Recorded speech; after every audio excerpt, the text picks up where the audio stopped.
Olá pessoal, tudo bem? Na última aula eu deixei lá um exercício de revisão, né? Eram 4 questões apenas, onde esse exercício trazia uma descrição lá do assunto que a gente estudou até agora, né? Onde esse assunto tratava a parte da cinemática, né? Ou seja, a parte aí da descrição dos movimentos, né? Então, até agora, nós estudamos essa parte da descrição dos movimentos sem nos preocupar com a determinação do tipo de movimento, né? Essa determinação constitui o problema fundamental da dinâmica, que nós vamos estudar a partir de agora, né? Ou seja, esses princípios básicos aí da dinâmica, eles foram formulados por Galileu e por Newton, né? E ele está baseado no, na questão da mudança aí de comportamento do movimento, né? Ou seja, por experiência, nós sabemos que o movimento ele é afetado pela ação daquilo que nós costumamos chamar de força, né? Então, a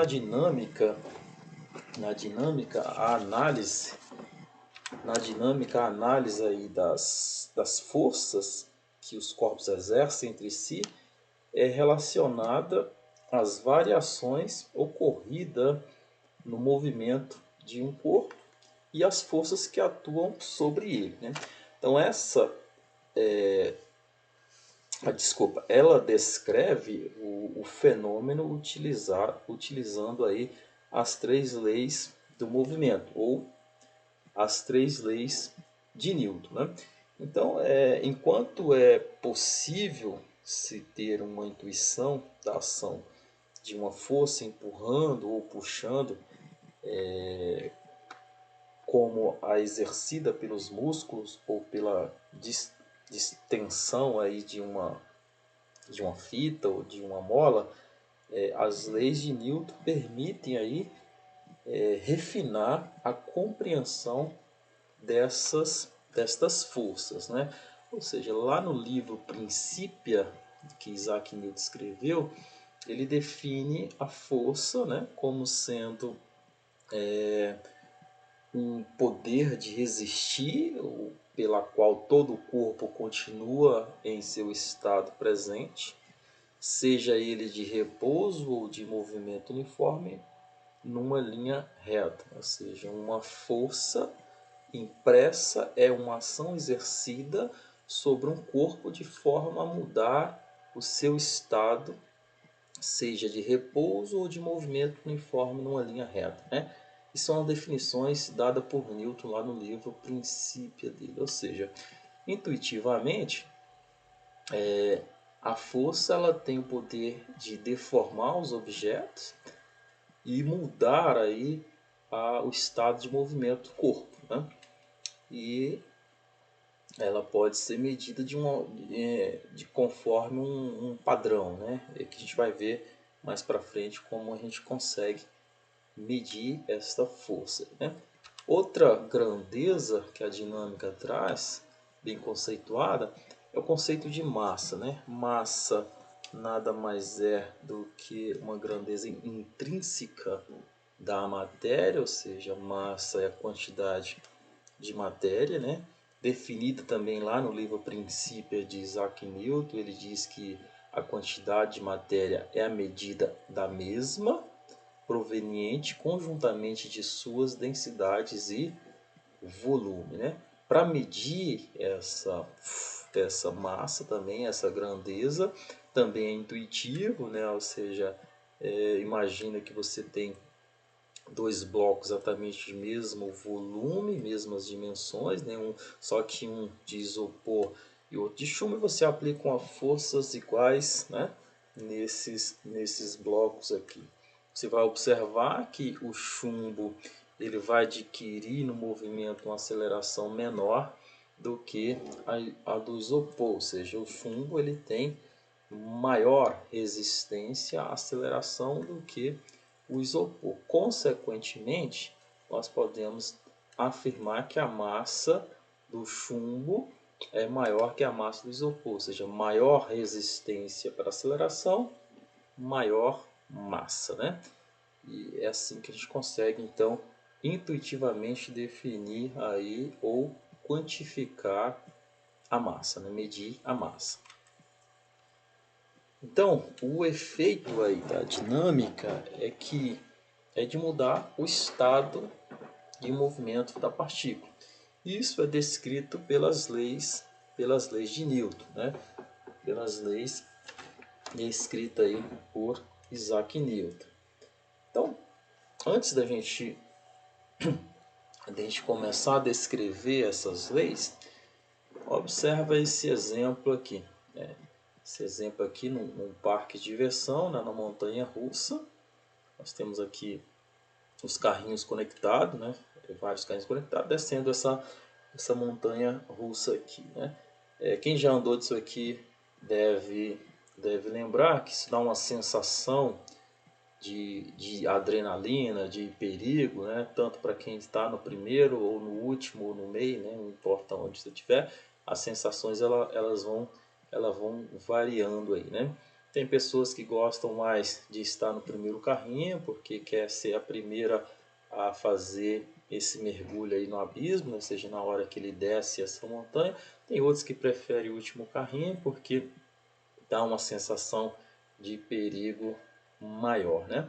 Mas a pergunta que eu deixo aqui para vocês, e no final dessa aula nós retornaremos aqui e vamos ver se a gente consegue resolver esse problema, é qual que é o fator responsável pela sensação de perigo para quem está no último carro de uma montanha russa, ou seja, qual que é o fator, né, de perigo para esse cara que está aqui, ó, no final, ou seja, no último carrinho. Por que ele vai sentir uma sensação de perigo maior, ou ele vai passar por um perigo maior do que quem está no primeiro ou quem está no meio aqui desses carrinhos? Fica aí esse desafio para vocês pensarem aí. No final da aula retornaremos aqui para ver se conseguimos resolver esse problema. Tá?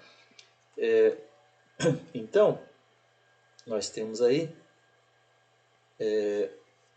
a primeira lei de Newton, ou a lei da inércia, né? Ou seja, antes lá da época de Galileu, a maioria dos filósofos pensava que fosse necessária alguma influência ou força para manter um corpo em movimento. Ou seja, um corpo em repouso permanece em repouso e a não ser que uma força externa atue sobre ele. Né? Então, suponha então que um corpo em repouso tivesse em seu estado natural. Então, acreditavam que para um corpo mover-se em linha reta com velocidade constante, fosse necessário algum agente externo, empurrando-o continuamente. Caso contrário, ele iria parar. Né? Ou seja, se a força, se esse ente aqui que empurra parasse de empurrar, essa força externa que ele chama aqui parasse de atuar sobre o corpo, então o corpo parava. Né?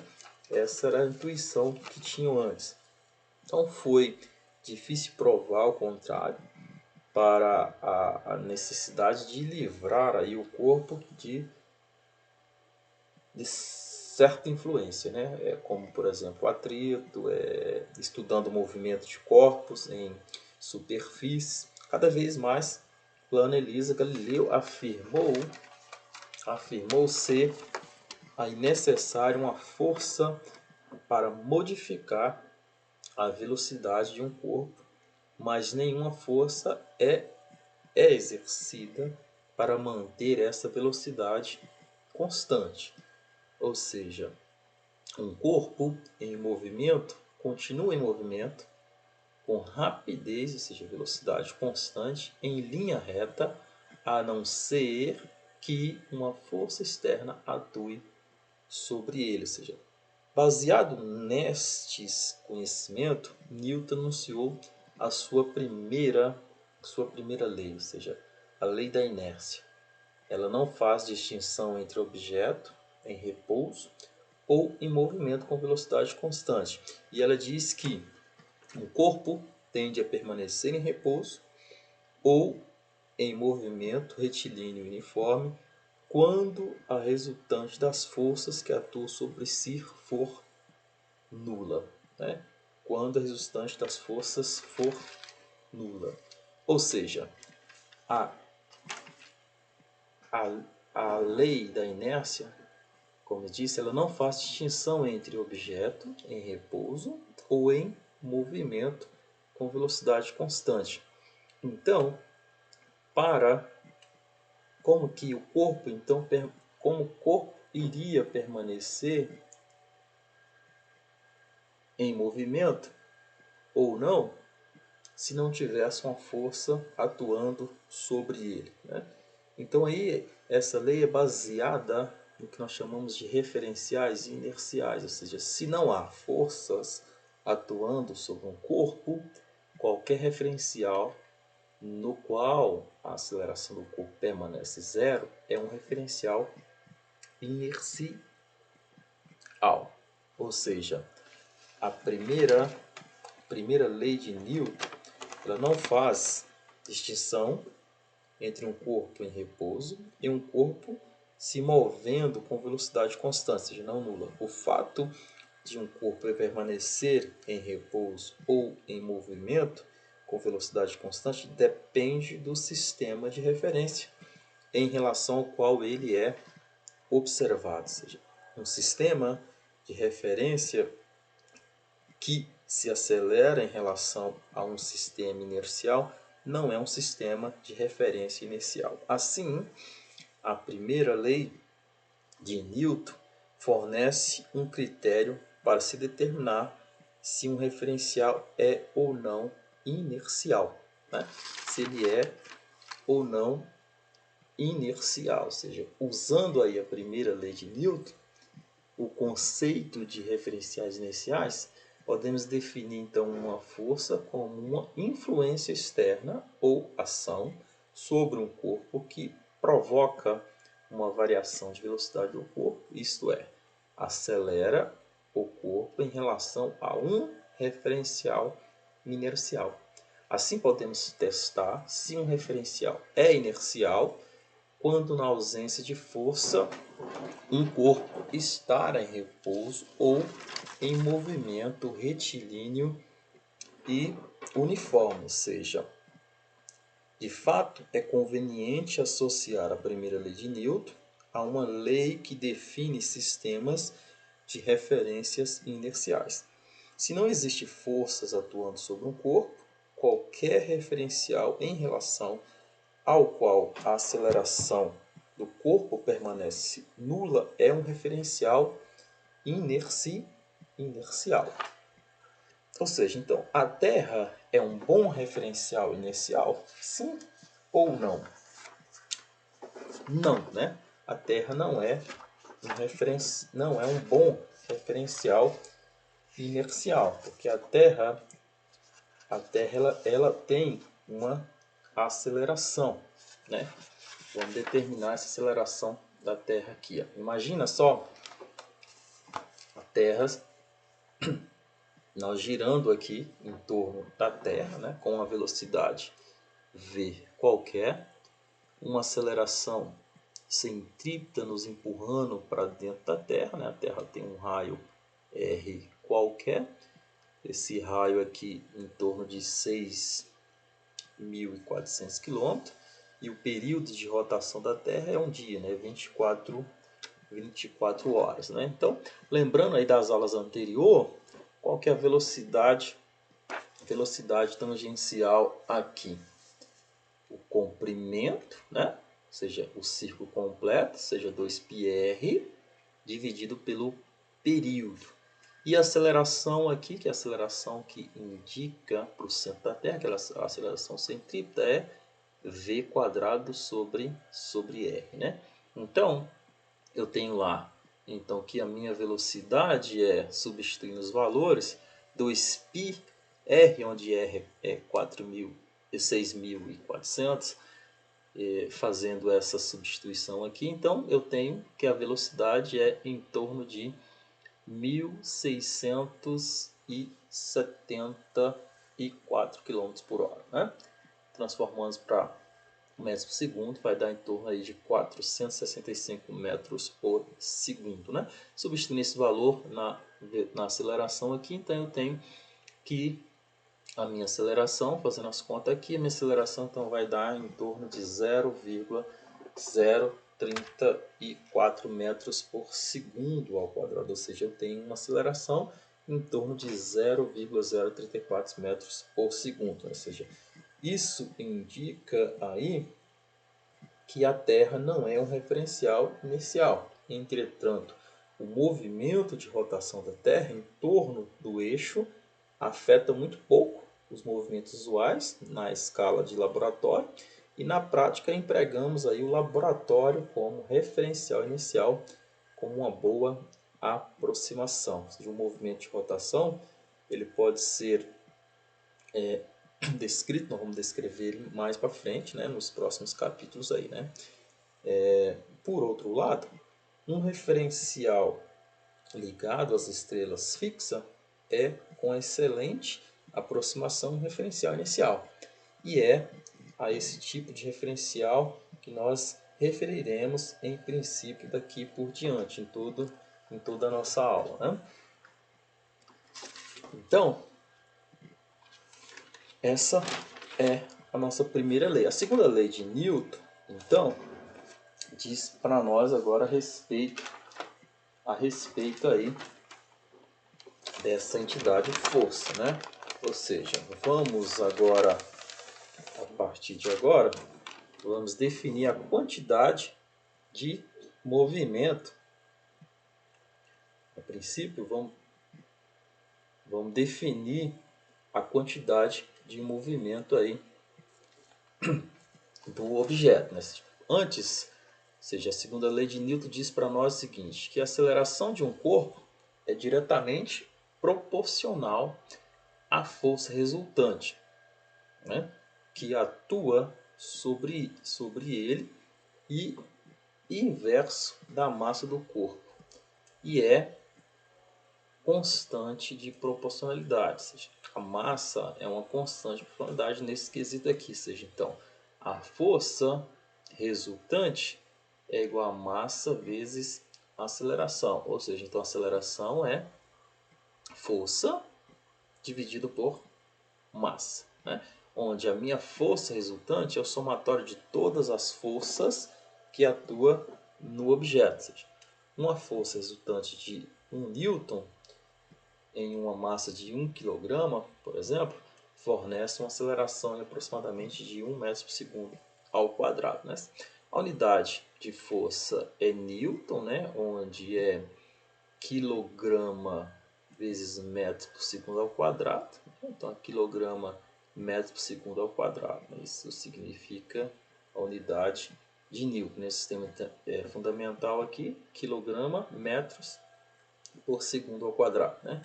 Então, a massa, ou seja, os corpos resistem a serem acelerados. Né?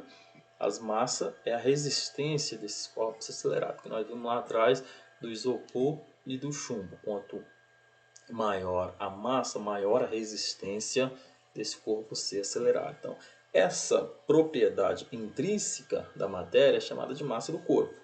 E é uma medida da inércia deste corpo aí. Né?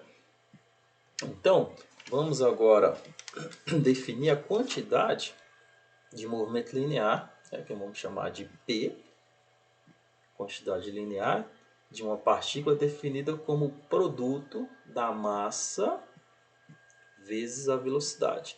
Tá? E a unidade é quilograma metros por segundo. Né? Então isso aqui, nós vamos falar lá na frente melhor dessa grandeza aqui, é a quantidade de movimento da minha partícula. Vamos derivar essa equação, derivando dessa expressão aqui em função do tempo, nós temos lá dp dt é igual a d de mv dt.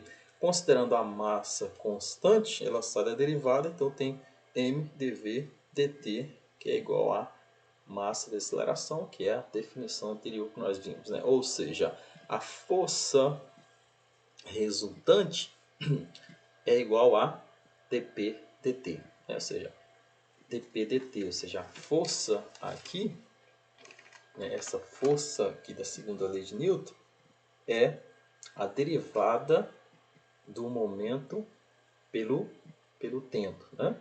Ou seja, é preciso uma força... Desculpa. Então, assim, a segunda lei de Newton pode ser descrita em termos da quantidade do momento linear, que foi a expressão dada por Newton, né? Essa foi a expressão dada por Newton. Ou seja, assim, Newton enunciou essa segunda lei como sendo a resultante das forças que atuam sobre o corpo é igual ao produto da sua massa pela aceleração com a qual ele irá se movimentar, né? Ou seja, então, a segunda lei está relacionada com a quantidade de movimento da partícula, né?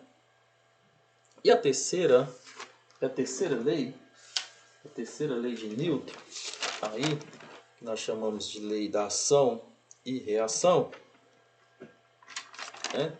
Terceira lei de Newton, lei da ação e reação, ou seja, por exemplo, quando dois corpos interagem entre si, a força exercida pelo corpo B sobre o corpo A tem a mesma magnitude e o sentido oposto ao da força exercida pelo corpo A sobre o corpo B, né? Ou seja, uma força é apenas um aspecto da interação mútua entre dois corpos, né? Verifica-se experimentalmente que quando um corpo exerce uma força sobre o outro, o segundo sempre exerce uma força no primeiro, né? Então Newton enunciou essa lei como sendo: quando um corpo exerce uma força no segundo corpo, esse reagirá sobre o primeiro com uma força de mesma intensidade e sentidos contrários, né? Como dá para ver aqui nesse desenho, ou seja, tenho aqui, ó, o bloco exerce uma força sobre a mesa e a mesa exerce uma força contrária sobre o bloco, né? E assim nós temos o enunciado das três leis, né? Não das três primeiras, das três leis de Newton do movimento, né?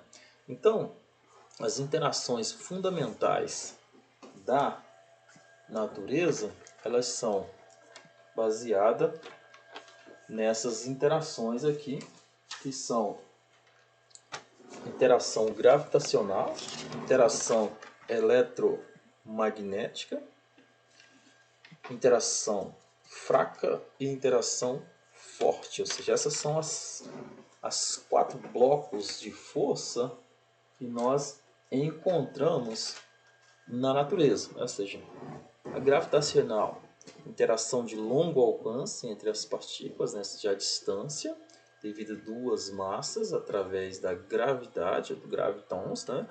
A interação eletromagnética, também interação à distância, né, a distância entre as partículas eletricamente carregadas através dos fótons. As interações fracas, as interações de curtíssimo alcance entre as partículas, né, subnucleares através dos bósons. Foi unificada com a eletromagnética, passando a ser chamada de eletrofraca, né?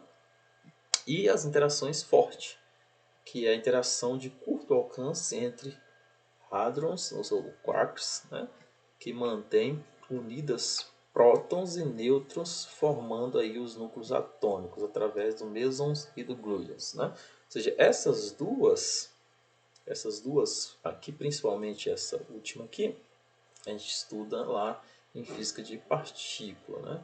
Essas outras aqui a gente estuda na física básica, na física 1 e na física 2 e 3, né? Então, a força não está na direção do movimento, porém está na direção da mudança do movimento, né? Ou seja, então aqui nós temos uma trajetória, olha só, em verde, né? Essa é a minha trajetória, aqui está a velocidade, aqui está a mudança, né, de comportamento dessa velocidade, aqui está a minha aceleração, né? Observa que a força ela vai atuar na direção aqui da mudança, né? Ou seja, a mudança de movimento é justamente na direção da aceleração, né? Então a força ela vai estar na direção do que provoca essa mudança, que é a minha aceleração, né? Então as forças de contato e interação à distância, né? Ou seja, as forças de contato, de interação à distância, gravitacional e eletromagnética, né? São as forças que observamos no dia a dia, né? Que envolvem as interações aí gravitacional e eletromagnética. Essas forças de contatos todas elas são de origens eletromagnéticas, né? E essas interações à distância agem através de campos produzidos no espaço, sendo que estes agem sobre os objetos, né? Sobre todos os objetos, né? Então a primeira força aí foram as forças de contato, nós chamamos de forças elásticas, né? As forças nas molas, né? Então imagina aqui uma mola em repouso, né? Tem um bloco aplicado, grudado nesse bloco, nessa mola, né? Ele aqui está em repouso, ou seja, o meu x é igual a x0, ou seja, ele está totalmente em repouso. E aí eu vou atuar uma força aqui comprimindo, né? Ou puxando esse bloco, né? Comprimindo ou alongando esse bloco aqui. E vou determinar o quanto ele desloca, né? Esse ΔX aqui da posição inicial. Ou seja, então, comprimi e, aliás, desculpa, estiquei, ou seja, apliquei uma força puxando esse bloco e depois apliquei uma força comprimindo esse bloco aqui, né? Observe que essa força aqui, que está tentando fazer o objeto voltar à posição de origem, ou seja, a posição em que ele estava em equilíbrio, é a força de restauradora do movimento, né? Essa é dada pelo que nós chamamos da lei de Hooke, né? Que é dada por F igual a menos K vezes X, onde esse K aqui é a constante de proporcionalidade da mola, né? Ou seja, é do material que é feito essa mola. E esse X aqui é o deslocamento, né? É o deslocamento que ele teve aqui quando foi alongado ou quando foi comprimido, né?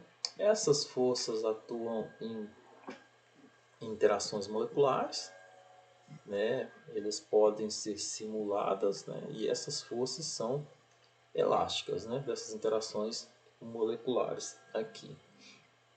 Essa lei de Hooke aqui, observa que é uma aplicação da lei de Newton, segunda lei de Newton, né? Massa vezes aceleração, aqui menos K vezes X, né? Forças de contato, né, em sólidos são as forças são muitas forças são exercidas aí por corpos em contato direto com outros, né? Com outros e essas forças são de natureza também eletromagnética, como nós falamos lá atrás, né? Em sua origem, né? Então elas são exercidas entre as moléculas da superfície desses corpos, né? Observa só aqui, né? Se uma superfície ela é empurrada, ela empurra de volta, né? Então na região de contato aqui, a roda empurra o solo, né? Com uma força vertical e comprimindo a distância entre as moléculas superfície do solo, né? Então ele empurra e as moléculas empurram ela, né? Então as moléculas comprimem e empurram de volta. Essa roda, terceira lei de Newton, né? Então essa força perpendicular aí a superfície de contato é chamada de força normal, né? Essa força aqui, perpendicular a esse movimento aqui, né? Então, ao mesmo tempo que existe uma força, outra força de contato que é paralela à superfície e impede deslizamento relativo entre a superfície, que é a força de atrito, né? Então existe aqui a força de atrito que vai impedir esse deslizamento, esse movimento aqui, e aqui a força normal pela compreensão da roda imprimindo aqui sobre o solo, né? E o solo imprimindo sobre a roda, né? Então força normal, força de atrito e a força peso, né? Então as forças de contato, essas são as forças de contato aqui direto, né? Desculpa, gente. Desculpa aí, deixa eu retornar lá no que a gente estava falando. Pronto. Olha só esse exemplo aqui. Um jogador de basquete de 110 quilogramas segura o aro enquanto enterra a bola. Ele fica suspenso no ar, que é defletido de 15 centímetros, né, em sua parte frontal. Suponha que o aro possa ser aproximado por uma mola e calcule a sua constante elástica. Ou seja, então imagina só aqui, está o atleta aqui, ele sobe aqui, pendura aqui no ar. Imagine que isso aqui seja uma mola, né? Quando ele pendura aqui, ele vai aplicar uma força esticando aqui, né? E essa mola então vai ser defletida aqui 15 centímetros. Não é isso? E aí ele quer saber qual que é essa constante desta mola, né? Então a primeira coisa que a gente tem que fazer para resolver esse problema é achar as forças que estão atuando no sistema, né? Então nós temos dois corpos aqui, nós temos o atleta, né? E nós temos aqui a mola ou o aro, né? Então na mola aqui, qual que é a força restauradora? Kx na direção y, né? E qual que é aqui do atleta? A força peso dele, né? A força peso dele, que ele está atuando aqui, a força peso para baixo. Então menos mg, considerando aqui o sentido positivo para cima, né? Sentido positivo para cima. Então, a soma dessas forças, as somas das forças, já que não tem movimento aqui, tem que ser zero, né? Ou seja, você não tem movimento nessa direção aqui, direção y, né? Então, a soma das duas forças atuando no aro e no atleta, isso tem que ser zero, né? Então, ou seja, F de x, ou seja, a força na mola, mais F de g, a força peso do atleta, isso é igual a zero. Então, Kx menos mg igual a zero, né? Nós temos os valores aqui, substituindo os valores, achamos então que a constante da mola nesse caso é 7,2 vezes 10 a terceira newton por metro, né? Só um exemplozinho para vocês verem a aplicação dessa lei de Hooke aí. Tá, então os princípios da superposição. Como eu falei lá atrás, a força é uma grandeza vetorial. Se é uma grandeza vetorial, você tem que atuar as operações matemáticas delas como as operações vetoriais que nós aprendemos lá nas primeiras aulas, né? Ou seja, você vai ter que somar, subtrair, multiplicar as forças fazendo aquelas operações vetorial, né? Isso nós chamamos de princípio da superposição. Você então imagina só esse desenho aqui, tem duas forças atuando, F1 e F2, né? Eu quero saber qual que é a força resultante está atuando nessa partícula aqui, nessa bola aqui, né? Ou seja, somando essas duas forças vetorialmente, eu vou ter como se fosse uma única força atuando nele nesse sentido e nessa direção, né? Ou seja, então a minha força resultante é a soma de todas as forças que atuam no corpo, né? Que atua nesse corpo aqui. Esse é o que nós chamamos de princípio da superposição. Eu preciso somar todas as forças que atuam no objeto, né? no corpo em si. Aí, né? E lembrando que força é uma grandeza vetorial, então eu tenho que fazer as operações vetoriais, sempre. Né? Então vai ter que lembrar sempre lá dos capítulos anteriores que nós falamos de vetores, certo? Há um exemplo aqui. Então imagina só uma partícula de 0,40 kg de massa, né, está submetida aí simultaneamente a duas forças, F1, né, que é dada por menos 2 na direção I, menos 4 na direção J, e F2 é igual a menos 2,6 na direção I, mais 5 na direção J. Né? Se a partícula está na origem e parte do repouso, ou seja, no tempo t igual a zero, encontre a sua posição e velocidade no tempo t igual a 1,6 segundos. Né? Primeiro, força resultante é a soma de todas as forças. Então, eu tenho que somar vetorialmente essas forças aqui. Somar vetorialmente essas forças dessa forma aqui, eu tenho que somar as componentes. Né? Lembram disso? Soma as componentes, ou seja, componente na direção x e as componentes na direção y, né? Fazendo isso aqui, eu tenho então que a minha força resultante é menos 4,6 na direção y, mais 1 na direção j, newtons, né? Então isso é a minha força resultante. Para achar a aceleração, eu tenho lá que a aceleração é igual a força resultante dividido pela massa, né? Lembrando da segunda lei de Newton, força é igual a massa vezes aceleração. Acha a aceleração, força dividido por massa, né? Então eu tenho força e eu tenho a massa, então divido isso aqui tudo pela massa, 0,40, né? Então divido menos 4,6 por 0,40 dá 11,5 e divido 1 por 0,40 que vai dar 2,5 metros por segundo ao quadrado, né? Então essa é a aceleração. Quero saber a velocidade. Lembra lá das equações lá dos movimentos que a gente estudou lá atrás, né? Então a velocidade é igual a v0 mais at, né? Onde v0 é zero, né? A partir do repouso. Então at, ou seja, a aceleração eu achei que é isso aqui, e o tempo eu tenho que é 1,6, né? Substituindo aí, então eu tenho que a velocidade é menos 18,4 na direção i, mais 4,0 na direção j, né? Metros por segundo. Se eu quero saber a posição que ela se encontra, então lembro da equação R igual a R0 mais V0t mais meio de AT quadrado. R0 e V0 é zero, né? Parte do repouso, então eu tenho que R é igual a meio de AT quadrado, onde A é isso daqui, né?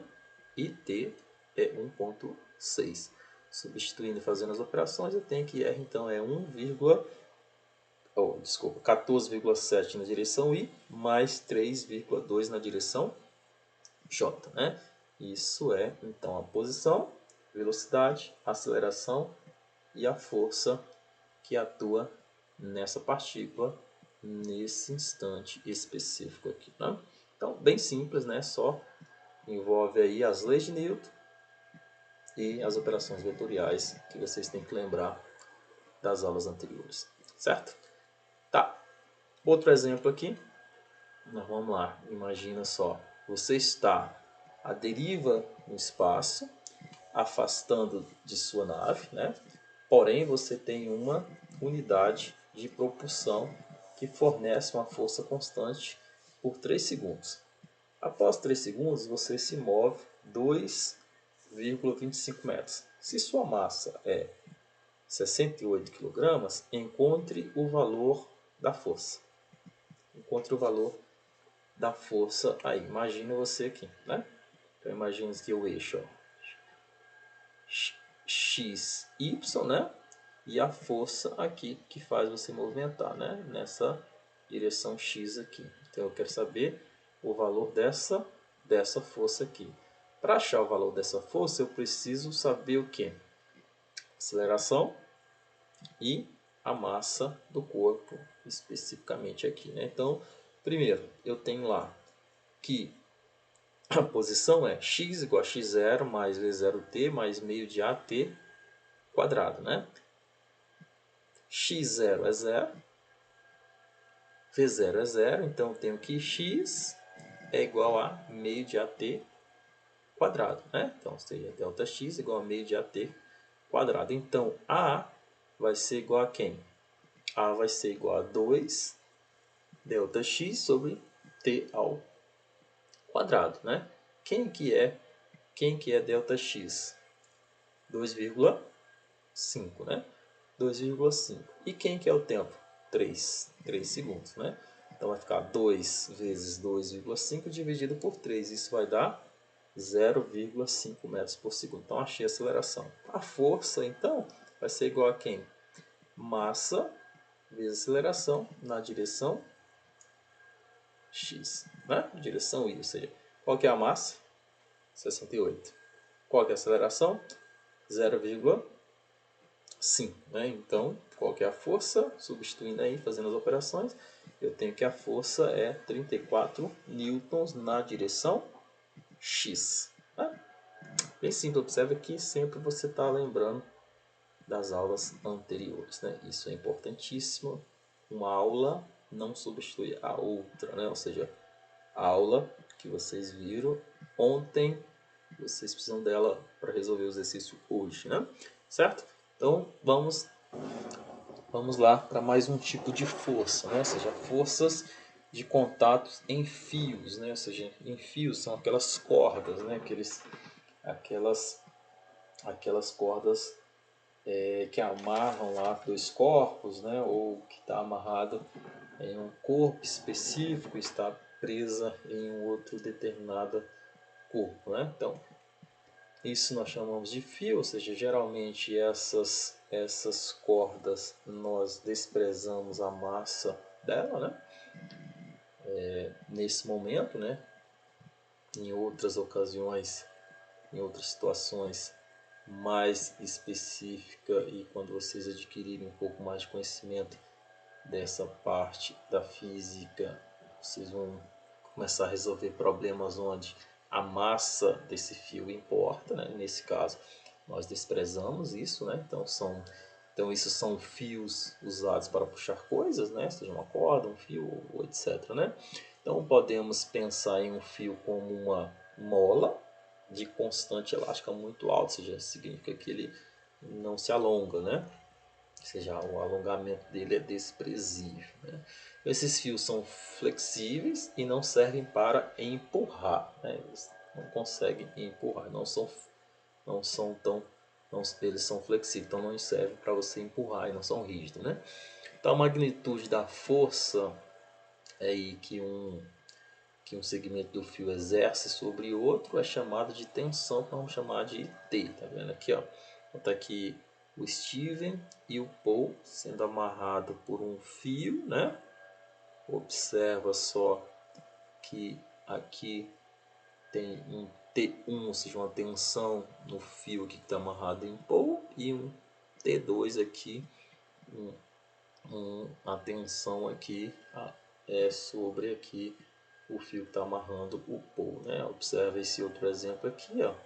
Você está puxando uma corda que está amarrada num bloco, ou seja, esse bloco aqui puxa a corda, você puxa a corda para um lado e o bloco puxa para o outro, então você tem uma tensão aplicada no bloco através do fio e tem uma aplicada aqui em você puxando, aplicada pelo bloco, né? Aqui outro exemplo bem parecido, né? Você tem uma roldana aqui, né? O fio passa pela roldana, você tem um bloco, você está puxando esse bloco aqui, né? Então você tem uma tensão sobre esse fio. Novamente aqui só uma situação com angulação diferente também. O fio passando está sendo o fio pendurado, né? Sobre a ação da gravidade. E a corda aqui passando o fio, aliás, passando aqui pela roldana e você puxando aqui do outro lado. Então você tem uma tensão sobre esse fio aí também. Ou seja, Como eu disse, a massa do fio é o seu atrito e em casos gerais, seja no específico nosso aqui, é desprezível, né? Então vai ser desprezível. Então esses fios em geral permitem alteração da direção de inclinação dessas forças aí, né? Então, por exemplo, um exemplo específico aqui nesse caso aí.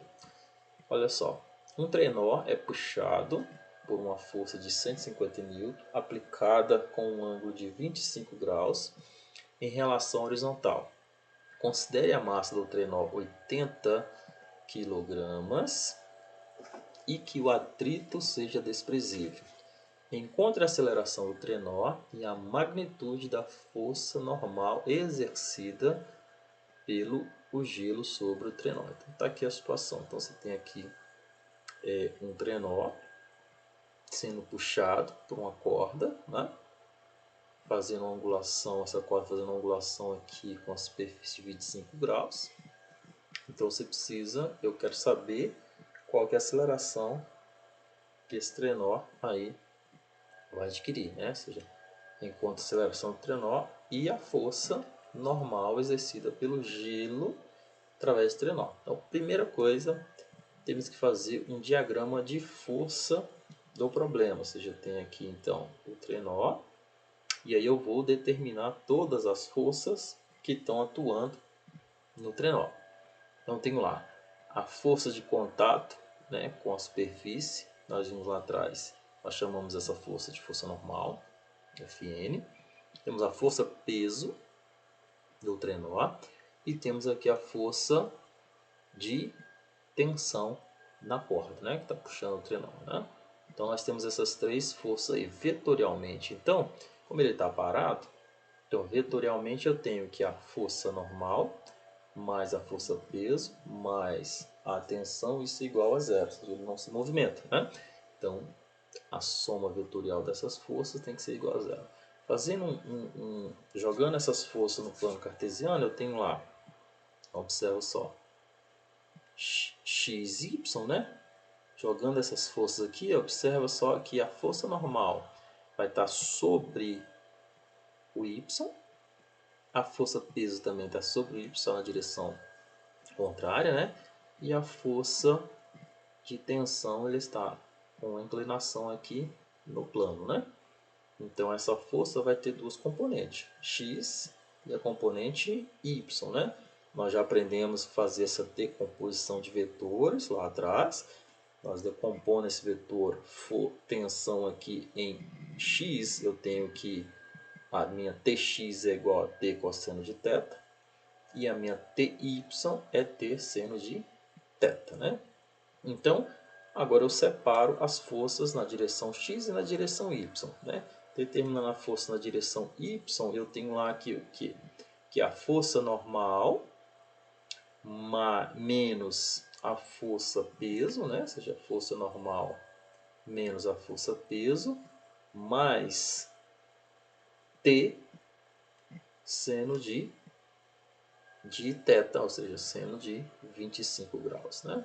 Então eu tenho essa equação da soma dos vetores das forças atuando aqui no eixo y, né? No eixo x eu tenho lá que t cosseno de 25 é igual à força resultante, né? É igual à força resultante. A força resultante é massa vezes aceleração, né? Em y, né? Então aqui eu já consigo achar a minha aceleração, né? Ou seja, eu tenho lá que a aceleração então vai ser igual a quem? T cosseno de 25 dividido pela massa, né? Como eu tenho a massa, tem a força T e tem o ângulo. Então eu acho que a aceleração é 1,7 metros por segundo, né? Com isso eu consigo achar a minha força normal, ou seja, a minha força normal aqui, voltando na equação aqui em y, a minha força normal é igual a quem? Minha força normal é a força peso, né? Jogando para o lado de cá, ela vem mais, né? Então a força peso menos t seno de 25. Né? Então, t seno de 25, então ele vai me dar, substituindo os valores que o problema já me dá, então vai me dar 7,2 vezes 10 a 2 newtons, né? Essa é a minha força normal, certo? Então, observe que o importante para resolver um exercício desse, que é um exercício simples, é você primeiro fazer um diagrama de forças, determina todas as forças que estão atuando sobre o corpo, né?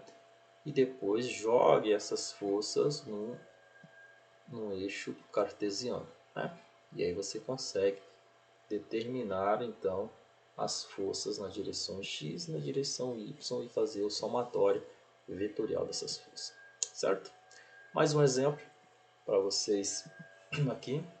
Então nós vamos lá. Você necessita descarregar uma caixa frágil, né, usando uma rampa. Se a componente vertical da velocidade da caixa ao atingir a base for superior a 2,5 metros por segundo, a caixa se quebra.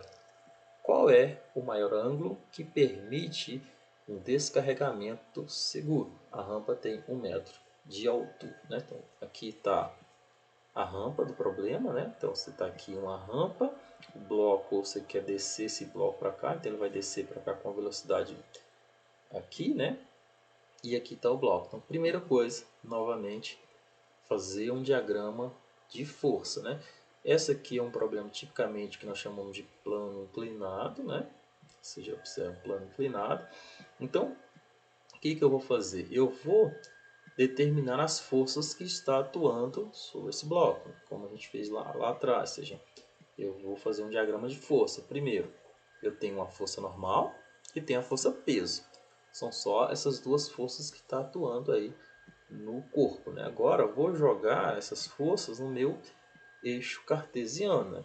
Para facilitar a resolução do problema, eu sempre faço um dos eixos acompanhando o meu plano inclinado. Ou seja, então neste caso aqui, ó, esse plano aqui inclinado, essa rampa, vai ser exatamente o meu eixo X. Aqui está o meu eixo X, então olha só. Aqui está meu eixo X, tá vendo? Acompanhando o sentido da rampa aí, né? Perpendicularmente a ele, eu tenho meu eixo Y, né? Tá aqui, meu eixo Y. E aí eu coloco as forças aí. Observe que a força normal, ela está exatamente em cima do meu eixo Y. Então aqui minha força normal. Já a minha força peso, ela está com uma certa inclinação, com um ângulo θ aqui em relação ao meu eixo Y, né? Em relação ao meu eixo Y. Então olha só, tá aqui a minha força peso e aqui está a inclinação θ em relação a isso. Observe então que essa força peso ele tem duas componentes, tá? Duas componentes aqui, a componente em x e a componente em y, né? Nesse caso aqui, olha só, a minha componente em x vai ser o que? P seno de θ, né? Da forma que eu fiz o desenho aqui, né? P seno de θ. E em y vai ser P cosseno de θ, né? P cosseno de θ, certo? E aí então eu posso fazer a mesma coisa, vou separar aqui as forças em y e as forças em x. A força em y, então, qual a força que eu tenho em y? Eu tenho a normal e tenho aqui a componente y do meu peso, né? Que é mg cosseno de θ. Isso igual a zero, porque em y eu não tenho movimento, né? E em x eu tenho a componente peso, né? Em x, que é P seno de θ, e a força resultante que faz ele movimentar aqui, né? Que é massa vezes a aceleração em x, né? Com isso, eu tenho que a minha aceleração, então, vai ser igual a quem? G seno de θ, né? Ou seja, AX é a aceleração da gravidade vezes o seno de θ dessa inclinação aqui, né? Aí eu quero saber o que? Olha lá, qual é o maior ângulo que permite um descarregamento seguro, né? Para isso eu vou determinar a velocidade, né? Vou determinar a minha velocidade Vx. Então eu tenho lá que minha Vx, usando a equação de Torricelli, lembra? Vx é igual a V0x mais 2ax delta x, né? Como V0 é zero, então eu tenho lá Vx ao quadrado é igual a 2ax delta x, né? Então eu tenho lá que a aceleração é g seno de θ, então eu tenho 2g seno de θ vezes Δx, né? Vocês estão a velocidade em x é igual a velocidade de x ao quadrado, né? É igual a 2g seno de θ vezes Δx. Mas observa que na figura, observa, olha só, a minha rampa aqui, ó, forma um ângulo, um triângulo retângulo, certo?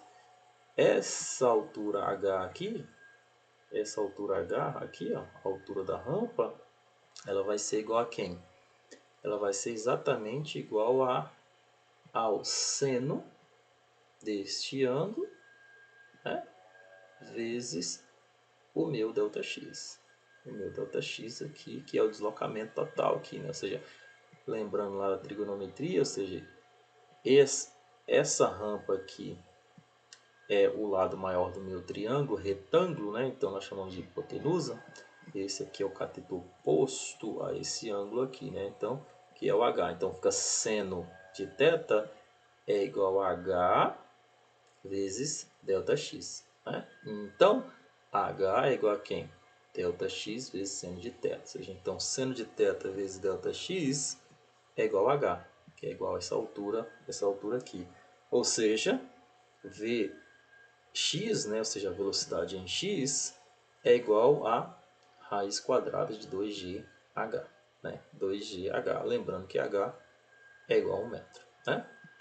Igual a 1 metro. Então, aí eu tenho que a velocidade, então, dessa base aí, né? Velocidade aqui da base, que é a velocidade dessa base aqui, então é a projeção de Vx aqui no eixo x, ou seja, então vai ser a velocidade b é igual a Vx seno de θ, né?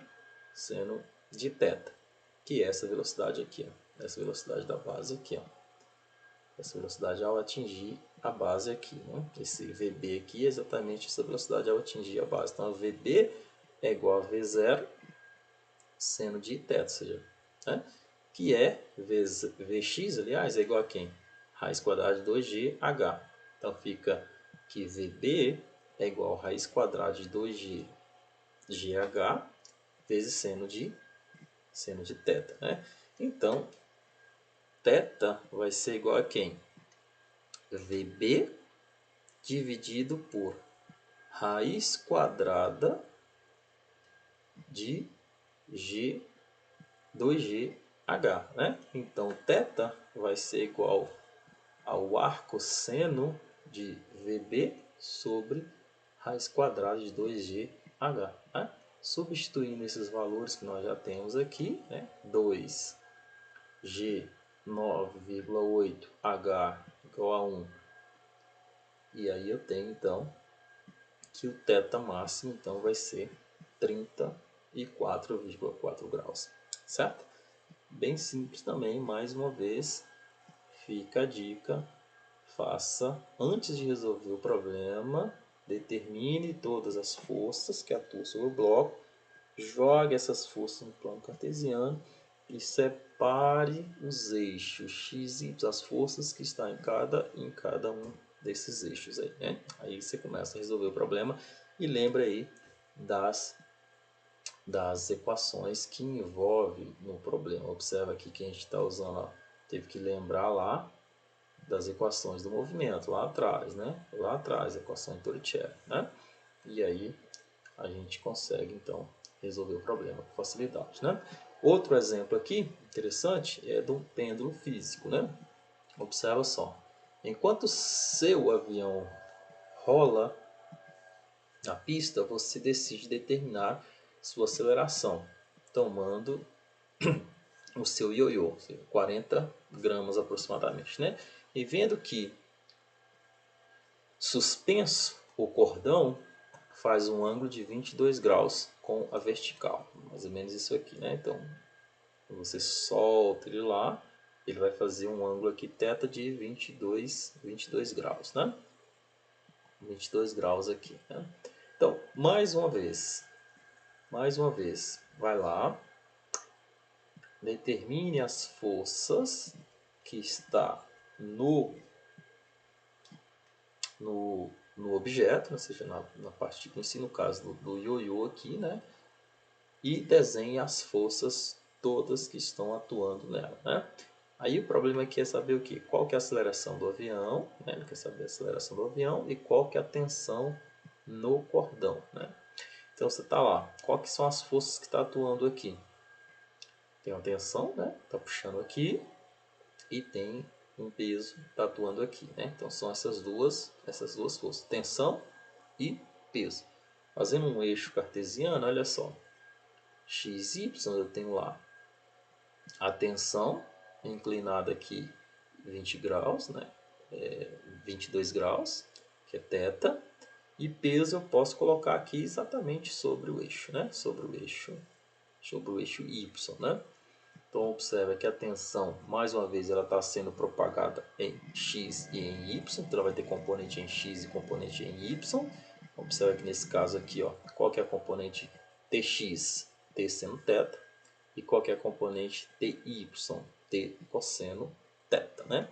E aí eu tenho lá, para resolver o primeiro problema, qual que é a aceleração do avião? Vou somar todas as forças. Vetorialmente eu tenho que peso mais a tensão é igual a massa vezes a aceleração, né? Então essas são as forças que eu tenho atuando aí. Separando nos eixos, então eixo y, quais são as forças que eu tenho no eixo y? T cosseno θ menos a força peso, isso igual a zero, né? Que aqui eu não tenho movimento em y, certo? Igual a zero, né? Então daqui eu tenho que a tensão é igual a massa vezes G dividido por cosseno de θ, né? Ou seja, passo massa para lá e depois passo cosseno dividindo. Então eu tenho que a tensão é dada por essa equação, certo? Em x eu tenho lá a força T seno θ é igual a massa vezes aceleração em x, né? Que é a aceleração em x, né? Que é a aceleração aqui do avião aqui, né? Então eu tenho lá que T é igual a mg cosseno θ, então substituindo aqui eu vou ter o que? mg cosseno θ vezes seno θ é igual a m vezes a. Olha só, massa corta com massa, então eu tenho que a aceleração é igual a quem? Seno de θ dividido por cosseno de θ vezes g, né? Ou seja, a aceleração é igual a g tangente de θ, né? G tangente de θ. Então g 9,8, tangente de 22 graus, né? Então eu tenho que a aceleração é em torno de 3,96 metros por segundo. Pego isso aqui, né? E consigo então saber a aceleração do avião, né? Que é que você está lá dentro do avião. A sua aceleração é a mesma do avião, é a mesma do ioiô, está indo nessa direção. E a tensão aqui, substituindo os valores lá, eu tenho que a tensão então é em torno de 0,423 newtons, né? Certo? Bem simples, tudo gira em torno de você começar bem o problema. Mais uma vez, determina o diagrama de força, substitui no eixo cartesiano e aí você separa os eixos x e y, as forças que estão atuando sobre eles. Aí você começa a resolver o problema. Outro exemplo. Então lá, Steven e Paul sendo amarrado por uma corda, né? Um está numa superfície, o outro está dependurado aqui, né? Então olha só, um montanhista cai acidentalmente de uma geleira e fica dependurado por uma corda presa a seu companheiro. Antes do segundo fazer uso de seu piquete, ele escorrega sem atrito pelo gelo. Encontre a aceleração de cada montanhista e a tensão na corda. Mais uma vez, olha para os objetos. Agora você tem dois corpos, né? Steven e Paul. Agora você vai separar esses dois corpos. Então você vai ter um diagrama de força para cada um desses corpos, né? Um diagrama de força para Paul, outro diagrama de força para Steven. Então você tem lá o Steven. Quais são as forças que está atuando em Steven? A tensão, T1, e a força peso dele, certo? Então, peso e tensão. Em Paul, você tem lá também a mesma coisa, peso e tensão. Peso e a tensão nele, certo? Então você tem lá que aqui em Steven você tem lá que a força normal aqui, aliás, aqui você ainda tem a força normal. Você tem lá que a força normal mais a força peso mais a tensão, isso é igual a massa vezes aceleração, certo? Em Steven. Em Paul, você tem lá força peso mais a tensão é igual a massa vezes aceleração. Em Paul, aqui Steven e aqui Paul, certo? Lembrando que como eles estão presos aqui por uma corda, né?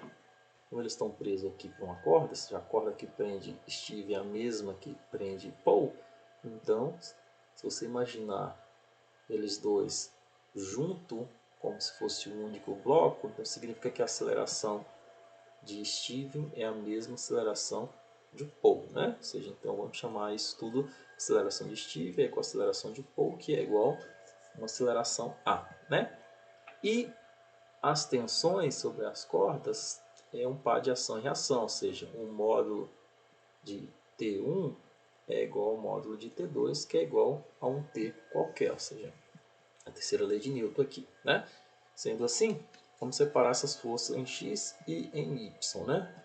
Em X, o que eu tenho em X? Aqui eu tenho que T1, né? Ou seja, T é igual a massa vezes aceleração, massa de Steve, né? Massa de Steve. Com isso daqui, eu consigo achar em Y agora, eu tenho o que? A massa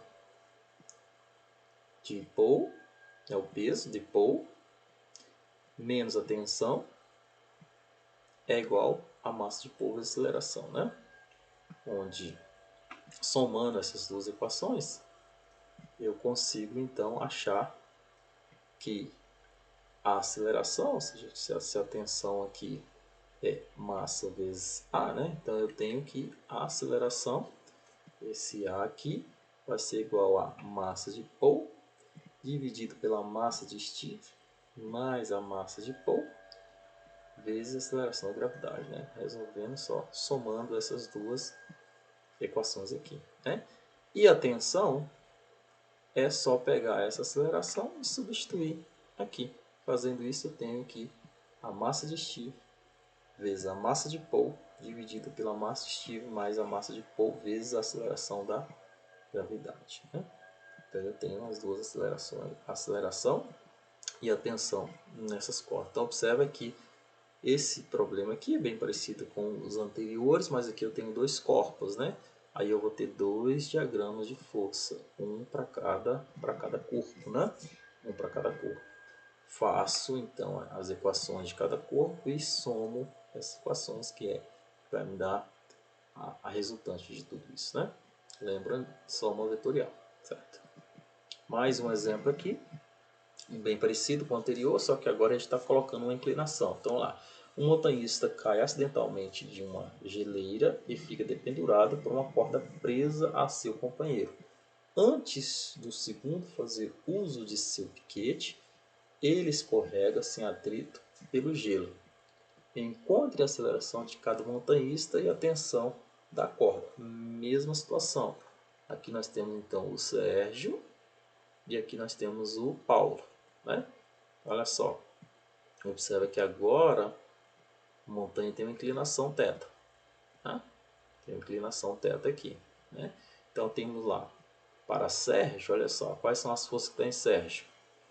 Aqui, né? Quais são as forças que tem em Sérgio? Normal, T e peso. Mas ó, Sérgio está num plano inclinado. Lembra do problema do plano inclinado lá atrás? Está no plano inclinado, então o seu peso está inclinado aqui, um ângulo θ qualquer. Então essa aqui é um diagrama de força para Sérgio, né? Para o Sérgio aqui, que é um plano inclinado. E Paulo, ele está dependurado aqui, então fazendo um diagrama de força, ó, tensão e peso. É as únicas que ele tem, né? Então, aí fazendo aí a separação de cada corpo, determinando as forças que atuam sobre eles, então tem lá a soma vetorial de todas as forças é igual a massa vezes a aceleração. Em x eu tenho lá, em x eu tenho a tensão, né? Mais a força peso projetada em x, que é mg seno θ, que é igual a massa vezes aceleração, né? Isso para o Sérgio, né? Para o Paulo, olha só, a soma dessas duas forças também massa vezes aceleração, né? Então eu tenho lá que a força peso, como ele está indo nessa direção, então essa direção é positiva para o Paulo, né? Então mg menos a tensão é igual a m vezes a, que é a massa de Paulo aqui, né? De novo, como ele está dependurado, as acelerações dele são iguais e as tensões aqui é um par de ação e reação, né? Então eu vou chamar tudo de T, né? Que é isso que eu chamei de T e T. Somo agora as duas forças, ó, as forças atuando em Sérgio e a força atuando em Paulo. Somando elas, observa que quando eu somo, as tensões vão embora, né? E aí sobra aqui, fazendo uma álgebrazinha aí, eu tenho que a aceleração é igual a massa seno de θ mais mg, a massa de Sérgio, vezes o seno de θ mais a massa de Paulo, dividido pela massa de Sérgio mais a massa de Paulo, vezes a aceleração gravitacional, né? E a tensão é só pegar isso daqui e substituir em uma das duas equações, ou nessa equação, e eu chego então nesta equação aqui, tá? É uma álgebra simples, né? Mas requer que vocês façam algumas continhas aí. Então façam lá, tentam chegar nessas duas equações, aí fazendo aí uma operação com essas duas equações aqui, a de Paulo e a de Sérgio, certo? Mais um exemplo aqui, vamos lá. Agora dois blocos juntos, né? Um com massa M1 e o outro com massa M2 e uma força atuando sobre eles aqui, né? Então vamos lá. O exercício diz assim: um astronauta está construindo uma estação espacial e empurra uma caixa de massa M1 com a força F1. A caixa está em contato com a segunda caixa de massa M2. Letra A. Qual a aceleração das caixas? Letra B. Qual a magnitude da força que cada caixa exerce sobre a outra? Mais uma vez, os blocos estão juntos, as acelerações vão ser a mesma, né? Então, A1 é igual a 2, que é igual a A. Tá. Mesma coisa. Dois blocos, né? Dois corpos.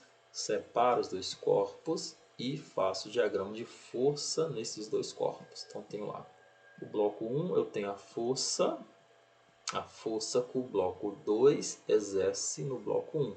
Estou chamando de F21. E eu tenho a força F atuando sobre ele, que é a força que você está aplicando aqui no bloco, né? A força F.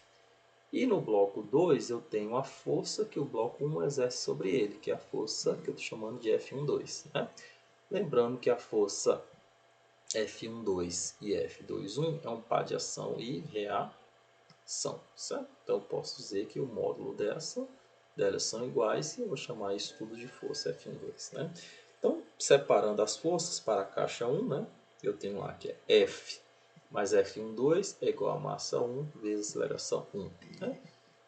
Então, eu tenho que F é igual menos F menos F12 é igual a massa 1 vezes a aceleração. E a caixa 2 eu tenho F12 é igual a massa 2 vezes a aceleração 2, né? Ou seja, F12 é igual a massa 2 vezes a aceleração. Né?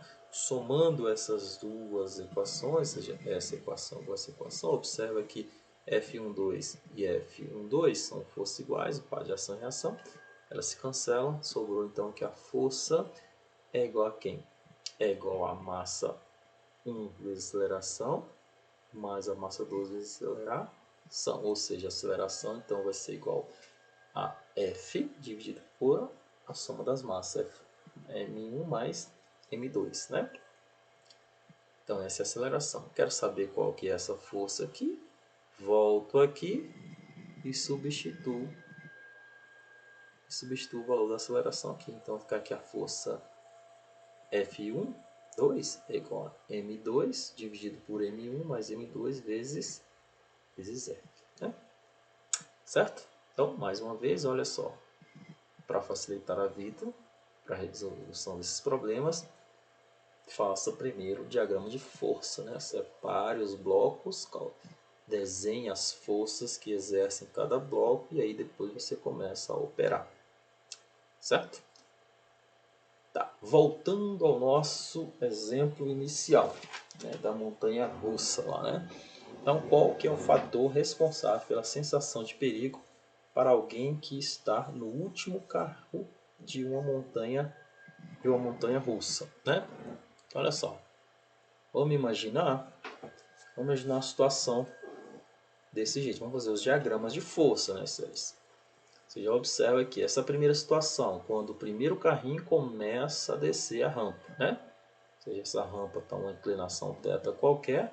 Então, quando o primeiro carrinho começa a descer a rampa, então eu tenho aqui que o segundo carrinho, olha só, a massa M2, vamos chamar de M2, ele vai ser igual a quem? 1 sobre 10 a massa total, né? E o M1, né, do primeiro carrinho, vai ser igual a 9 sobre 10 a massa total. Né? Fazer um exemplo com 10 blocos, né? 10 blocos, 10 carrinhos daquele sendo conectado aí para um fio, né?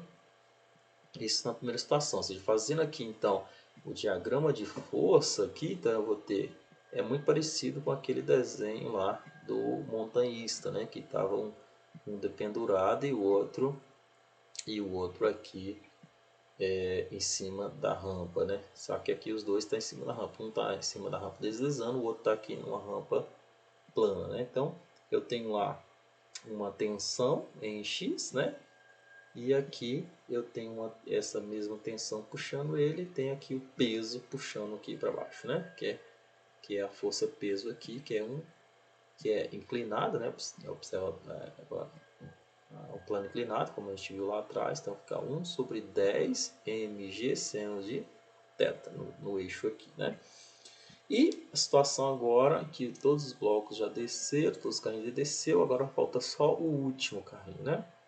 Falta só o último carrinho aqui. Então, aqui, essa parte aqui que nós chamamos de M2, né, o carrinho 2, ele vai ser uma massa de 9 dividido por 10 da massa total, né?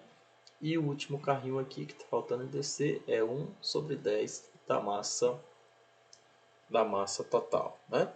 Fazendo um diagrama de força muito parecido, então vou ter uma tensão aqui, então vou ter uma tensão e vou ter o peso aqui que é 9 sobre 10 da massa total G seno de θ, né? Fazendo então a situação aqui, a primeira situação, quando o primeiro bloco desce, então eu tenho lá que T é igual a M1AX, né? Que é igual a 9 dividido por 10 da massa total vezes a aceleração, né? Então eu vou ter que menos T mais 1 sobre 10 da massa total G seno de θ é igual a massa 2 vezes a aceleração. Onde a massa 2 aqui é 1/10, né? Que é o primeiro carrinho aqui. 1/10 da massa total, né? Então, eu vou ter o quê? Quem que é T? T é 9 sobre 10 da massa total da aceleração. Então, menos 9 sobre 10 da massa total da aceleração, mais 1 sobre 10 da massa total G seno de θ, que é igual a 1 sobre 10 da massa total vezes aceleração. Massa, massa, massa vai embora, né?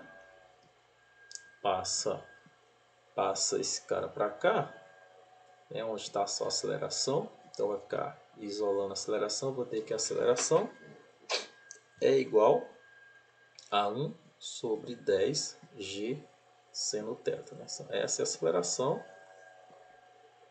Essa é a aceleração impulsionada aqui para esse bloco aqui, né? Nessa situação, quando o primeiro começa a descer, né? Quando agora na situação em que todos os blocos desceram menos o último, quando o último começa a descer a rampa, eu tenho uma situação bem parecida, ou seja, tensão é igual a M1 a X1, que é igual a 1 sobre 10 da massa total vezes aceleração. Aí eu tenho as equações menos T mais 9 sobre 10 mg seno de θ, que é igual a M2 vezes a aceleração. Né? Então, substituindo aqui, novamente, 1 sobre, somando, né, as duas equações, tem menos 1 sobre 10 MA mais 9 sobre 10 mg seno θ, que é igual a 9 sobre 10 M vezes A. Né? A massa corta, vai embora. Passa esse cara para cá, fazendo a operação aqui, eu vou ter então que a aceleração é 9 sobre 10 G seno θ, né? Ou seja, uma aceleração aqui 9 vezes maior do que a aceleração nessa situação. Né? Então a sensação de perigo aqui, quando ele desce, que ele vai descer com uma aceleração muito maior, ou seja, com uma velocidade muito maior, né? Com a força aplicada sobre ele nesse momento da descida muito maior, né? Isso então gera aquela sensação de perigo muito maior do que o primeiro bloco que desce com aceleração menor, porque tem uma massa maior resistindo esse movimento, né? Ok, pessoal, então aqui nós terminamos essa aula, né? Essa primeira parte aí das leis de Newton, algumas aplicações interessantes, alguns exemplos aí nós resolvemos junto aqui. Resolva os exercícios lá do livro, né? Referente a esse assunto, né? Façam, leiam lá sobre as leis de Newton, né? E até a próxima aula. Próxima aula nós vamos falar um pouco sobre as aplicações dessas leis, vamos falar de algumas forças específicas, né, que atuam aí, né, como a forças de atrito e outras, né. Na próxima aula nós falaremos dessas outras aí. Então até a próxima aula.